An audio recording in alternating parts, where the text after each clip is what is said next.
موضوعی که قرار در موردش امروز با هم دیگه صحبت بکنیم اینه که چطور با حرف دیگران و مخصوصاً اطرافیانمون کنار بیاییم. سلام، امیدوارم که حالتون خوب باشه.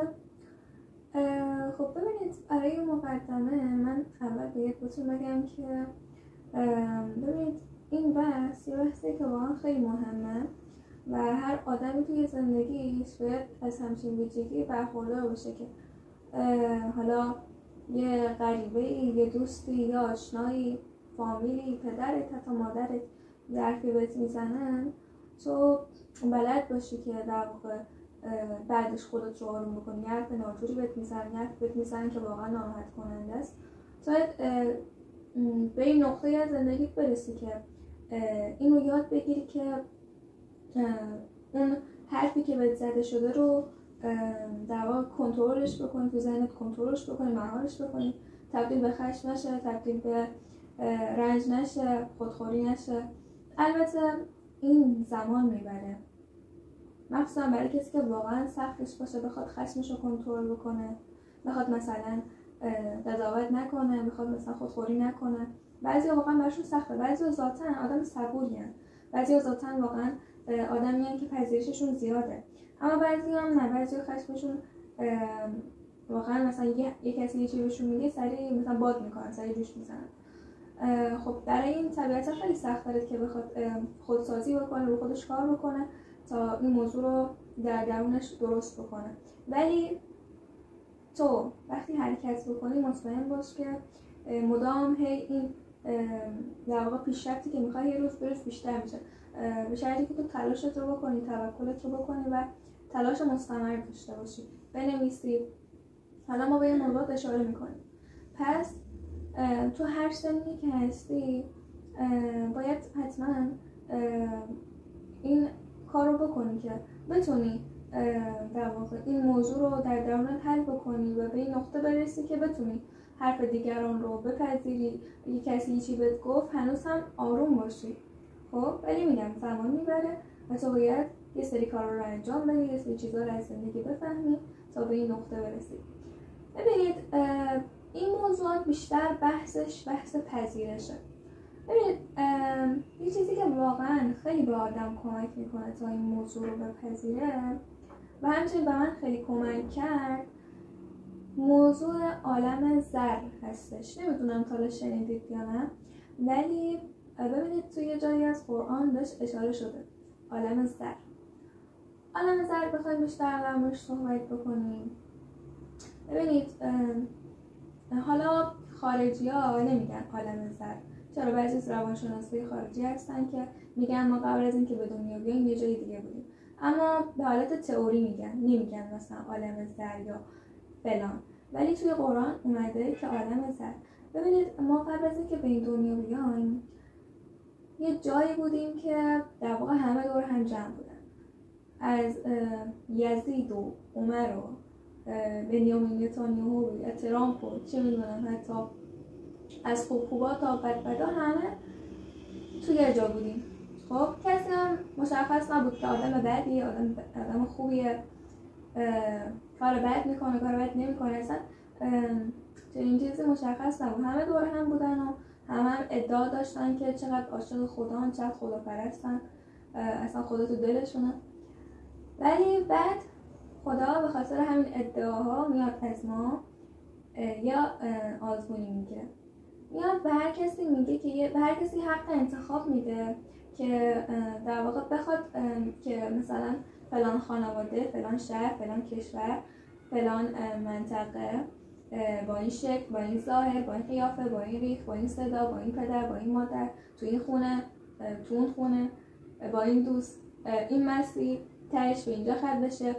مثلا تو باید روانشناسی بخونی، تو باید مثلا هنرمند باشی، تو باید چه میدونم دانشمند باشی، تو باید فلان باشی و به همون حق انتخاب داد که انتخاب بکنی بیایم به این دنیا یا نیایم به این دنیا. در واقع نشون داده شد که قراره تهش چی بشه.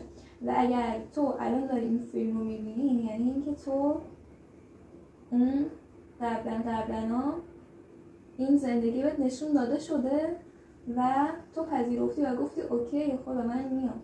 من تو همین کشور، تو این شهر، تو همین خانواده، با این فامیل، با این اسم، با این ریخ، با این قیافه، با این جنسیت، اوکی همه چی اوکی، من میپذیرمش، خودم میرم میترکونم، بعد دوباره برمیگردیم پیشم. خب بعضی هستن میان به این دنیا اما فراموش میکنن. بعضی هم هستن که نه، نشونه ها رو میگیرن. ببین خدا تو که اسباب بازی نیستی بخواد مثلا بهت بگه فلان به اما بعد برو کشته. نه، خدا باید میاد هدایتت میکنه، واسه نشونه میفرسته، واسه آدم میفرسته، به هر طریقی هی تو رو میخواد در واقع کمکت بکنه. خب و بعضی هستن میگیرن، بعضی مثلا نمیگیرن. و خب خدا تو این کار هیچ اجباری قرار نده، اختیارش دست خودته. خب پس بدون اگر پدرت اینه، اگر مادرت اینه، اگر پدرت عصبیه، اگر مادرت زبونش تنده، اگر خواهرت خیلی فضوله، اگر برادرت خیلی بزنه، حالا هر چیزی اش میدونم بابا، هر مشکلی که داری پدر مادرت، هر مشکلی که دارن، هر حرفی که باعث میشه تو آزار ببینی، همه اینا رو تو خودت پذیرفتی، همه اینا رو تو خودت از قبل میدونستی و چون که به رشدت بود، چون که به مسیر زندگی کمک میکنه که بزرگ بشی، روحت بزرگ بشه، به یک در واقع بزرگواری برسی، باعث میشد مثلا این موضوع، مثلا پدر مادر آدمی بودن که واقعا تخریبگر بودن. خب این تو اگر ازش درس بگیری میتونی به اعتماد به نفس برسی، میتونی به عزت نفس برسی، میتونی به این قضیه برسی که عزت فقط دست خداست، همه چی دست خداست. میتونی از این قضیه به خیلی چیزای مهم برسی توی زندگی و تبدیل به آدم بزرگوار بشی. کنترل خشم دستت بیاد. وقتی مثلا پدر مادر اینطوری باشن، خب آدم واقعا عصبی میشه دیگه.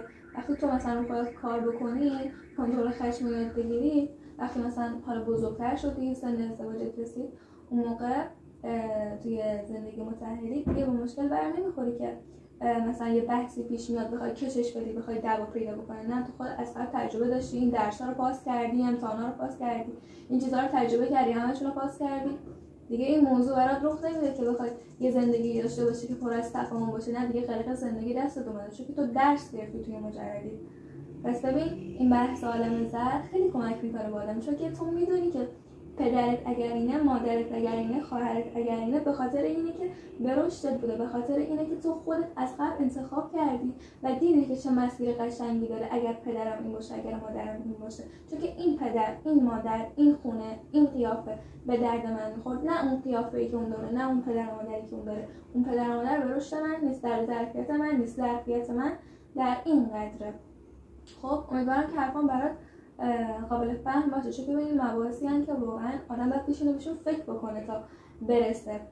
خب این بود از بحث عالم زر. من یه جاهایی تو همین بحث عالم زر به رشد هم اشاره کردم. ببین شاید حالا از خودت پرسیده باشی که من چرا به این دنیا اومدم، مثلا دلیل آفرینش من چیه؟ میدونی دقیقا اون جوابش چیه؟ همینه، بحث رشد. تو اومدی به این دنیا تا رشد بکن. ببین این دنیا هتل نیست، مسافرخونه نیست. این دنیا یه باشگاهیه که مربی این باشگاه به تو برنامه تمرینی میده، به تو دمبل میده و اون مربی بعد تو رو نمیخواد، میخواد ازت یه فرد قوی بسازه، میخواد شیشتیکه در بیاری، میخواد عضلی در بیاری، میخواد قوی باشی، میخواد سلامت باشی. اون مربی بعد تو رو نمیخواد اگه بهت یه وزنه سنگینی، اگه بهت یه تمرین سختی میده. نه، وقتی مستمر تکرار کنی اون برات دیگه آسون میشه. از یه جایی به بعد دیگه نسبت به اون دمبل، نسبت به اون تمرین دیگه بی‌حس میشی، چون که دیگه خیلی قدرتت بالا رفته، خیلی زورت زیاد شده. میبینیم؟ پس ببین اگر پدرت اینه، اگر مادرت اینه، اگر چنین رفتارهایی در گذشته، در بچگی، در جوانی، در چه میدونم باهات شده، چنین خشونت‌هایی باهات شده، اگه به تجاوز شده، هر اتفاقی که برات افتاده و واقعا برات یه خاطره بدی ساخته، بدون اون به رشدت بوده و تو یه درسی هست، یه حکمتی هست که تو باید این رو بگیری، تو باید این رو بگیری. هیچ کس به جای تو اون درس رو نمیگیره، هیچ کس به تو نمیگه که درس اون اتفاق چی بوده. تو خودت باید اون درس رو بگیری و به اون موضوع قلباً برسی. خب پس بدون که هیچ اتفاقی تو این دنیا اتفاقی نیست، هیچ برگی بی اذن خدا نمیفته. خب پس ببین هر اتفاقی که در قالب ظاهر بد برات میفته، شاید ظاهرش بد باشه، شاید تا یه ماه اول واقعا برات سخت باشه، تا یک هفته اول واقعا برات سخت باشه، اما ببین تو یکم بهش فکر بکنی میبینی که درسته این در قالب یه اتفاق بد بوده، اما واقعا به من داره کمک میکنه، باعث رشدم شده، باعث شده صبرم بیشتر بشه، باعث شده تحملم بیشتر بشه، باعث شده که بهتر این رو یاد بگیرم که خودم رو آروم بکنم. این رو من حالا یاد گرفتم که هیچی ارزشی این رو نداره که من داد بزنم، هیچ ارزشی این رو نداره که بخوام مثلا اعصاب خودم برم بریزم. خب بعضی از موضوعات هستن که واقعا آدم رشدشون میدن. خب پس هر اتفاقی که برای تو میفته به رشدته. چرا؟ چون تو به این دنیا اومدی تا رشد بکنی. خب پس ببین زیاد آدمای دور و براتو جدی نگیر دیگه. تو باید به این نتیجه برسی که من زیاد نباید حرف این فلانی جدی بگیرم، حرف مثلا مامانم جدی بگیرم، حرف بابام جدی بگیرم، حرف مثلا فلان فامیل فلان جدی بگیرم. اینا یه اتفاقی هست که باید بیفتن تا من رشد بکنم، چون که من به این دنیا اومدم تا رشد بکنم، چیز غیر این نیست. من اومدم به این دنیا تا رشد بکنم، روحم بزرگ کنم، تبدیل به آدم بزرگواری بشم، رسالتم رو پیدا بکنم، اون چیزی که براش آفریده شدم، و بعد برگردم به همون جایی که بهش تعلق دارم. نه؟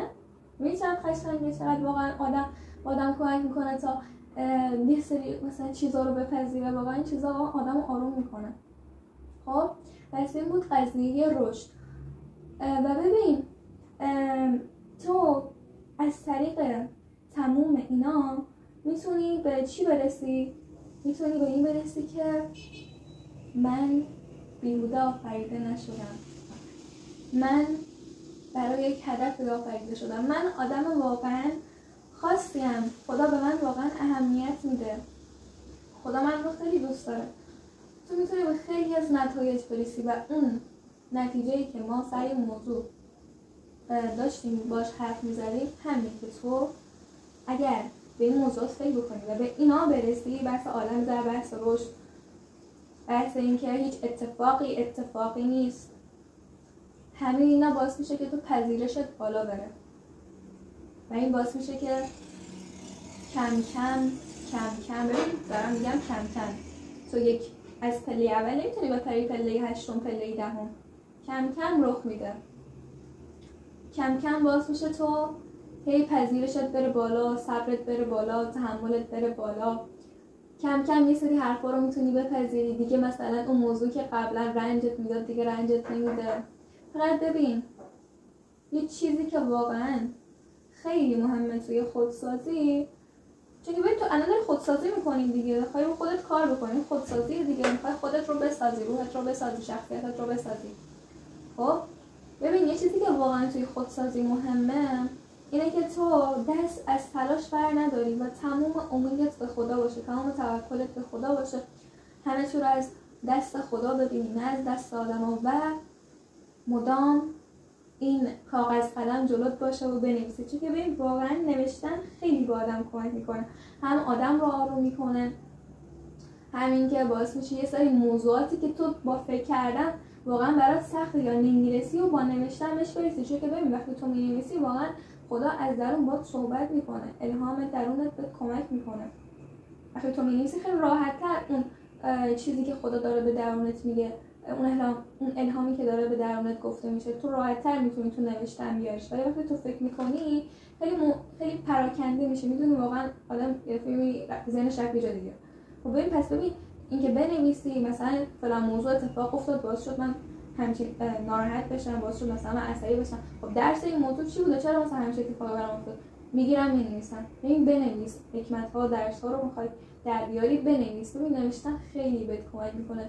ببین ولی ببین یه چیزی بهت میگم، هر چقدر جلو میری احساس میکنی که واقعا چقدر ضعیفی، ولی ببین از یه طرف هم هر چقدر جلو میری میبینی که داری نسبت به قبل هی پیشرفت میکنی. خب ببین یه چیزی که واقعا خیلی مهمه توی خودسازی اینه که پیشرفت ها تو ببینی. پیشرفت به این معنا نیست که من به یک جایی خیلی گنده‌ای برسم، نه، همین که تو امروز نسبت به دیروز یک دقیقه کار مفیدت بیشتر بود، همین یه موفقیت. همین که امروز توکلت نسبت به دیروز بیشتر بود، همین یه موفقیت. همین که مثلا نسبت به دیروز یک کم بیشتر خشم نشون ندادی، همین یه موفقیت. به موفقیتاتو ببین و خودت تحسین بکن و بدون که خدا واقعا شکوره. یعنی واقعا خدا بابت هر کاری که تو میکنی ازت تشکر میکنه، برات جبران میکنه، بهت افتخار میکنه، خوشحال میشه، خیلی بیشتر از تو خوشحال میشه برات.